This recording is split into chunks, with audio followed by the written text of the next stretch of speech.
You're watching the Central Post. This is Samiksha Jay. The Modi government walked into parliament with three bills and walked out with none. Here's what happened.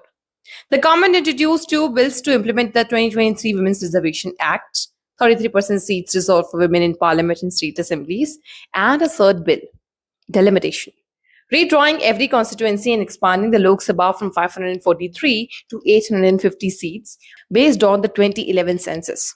All three bundled together. Take all or take nothing. The opposition said, we support women's reservation. We don't support delimitation, and they voted accordingly. They needed 352. The bill fell. And then, almost immediately, the government withdrew the other two bills as well, saying they were linked and couldn't stand separately.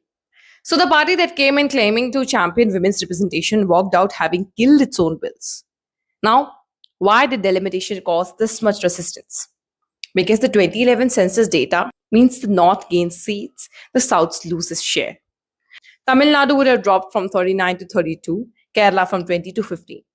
UP might have gone up from 80 to 89, and so. States that control population growth, build stronger economies, improve literacy, penalized for it. The government argued no state loses in absolute numbers since the total expands to 850. The opposition argued share matters more than numbers. Priyanka Gandhi said implement women's reservation now on existing seats, remove delimitation as a precondition. Called the bundling human shield, women's empowerment used to protect a deeply controversial electoral restructuring. Rahul Gandhi called it gerrymandering. Voted no. Most of the opposition voted no, obviously. And here's the quiet part. While Parliament was still mid-debate, the government separately notified the 2023 Women's Reservation Act into force, the original law on existing seats without delimitation attached, which raises an obvious question. If that was always possible, what were the three bills actually for?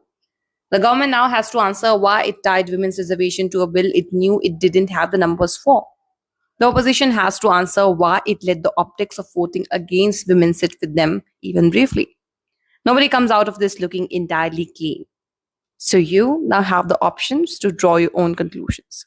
Keep watching the Central Post and we'll keep you updated if whatever else comes up.